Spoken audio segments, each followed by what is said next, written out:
വെറുതെ ഇരുന്നപ്പോൾ ഒന്ന് ഫിഷിങ്ങിന് പോയതാ. ഇവിടെ മലിഞ്ഞിലിൻ്റെ ചാകരയായിരുന്നു. ഓസ്ട്രേലിയയിൽ ഇത്രയും മലിഞ്ഞം കിട്ടുമെന്ന് എനിക്കറിയില്ലായിരുന്നു. അത്യാവശ്യം നല്ല വലിപ്പമുള്ള മലിഞ്ഞിലുകളായിരുന്നു. പിന്നെ അത് വീട്ടിൽ കൊന്ന് അതിനൊന്ന് നന്നാക്കി എടുക്കാന്നുള്ളതായിരുന്നു ടാസ്ക്. പിന്നെ ഞാൻ അമ്മച്ചിയും കൂടിയും ഒന്ന് ഒത്തുപിടിച്ച് അതിൻ്റെ തൊലിയൊക്കെ പറിച്ച് ഒന്ന് നന്നാക്കി എടുത്തു. എന്നിട്ട് അമ്മച്ചിയുടെ കൊടുത്തു. കാരണം അമ്മച്ചി നന്നായിട്ട് അച്ചാറിടും. കാരണം ഇത് വറുത്തിട്ടും കറി വെച്ചിട്ടും വറുത്ത അടിപൊളിയാണ്, പക്ഷേ കറി വെച്ചിട്ട് അധികം കഴിക്കുന്നുണ്ടായിരുന്നില്ല. അപ്പം അമ്മച്ചി കുറേ കിട്ടിയതുകൊണ്ട് നമുക്ക് കുറച്ച് അച്ചാറിടാമെന്നും പറഞ്ഞിട്ട് അമ്മച്ചി അച്ചാർ ഇട്ടു. അമ്മച്ചിയുടെ ഓൺ റെസിപ്പിയിലുള്ള അച്ചാർ. എന്തായാലും സംഭവം അടിപൊളിയായിരുന്നു.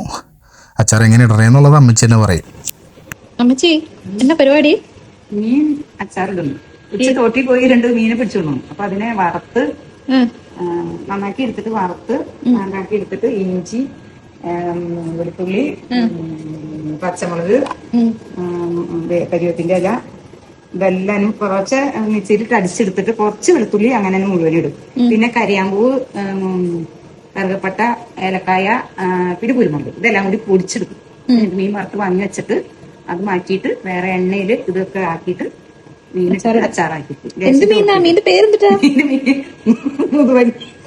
മലിഞ്ഞിലാണോ? മഞ്ഞി ആണോ? എന്താ പൊന്നോ, അമ്മച്ചി ഭയങ്കര മീനച്ചാറുകളാണ്. കഴിഞ്ഞ ദിവസം ചേട്ടായി മീൻ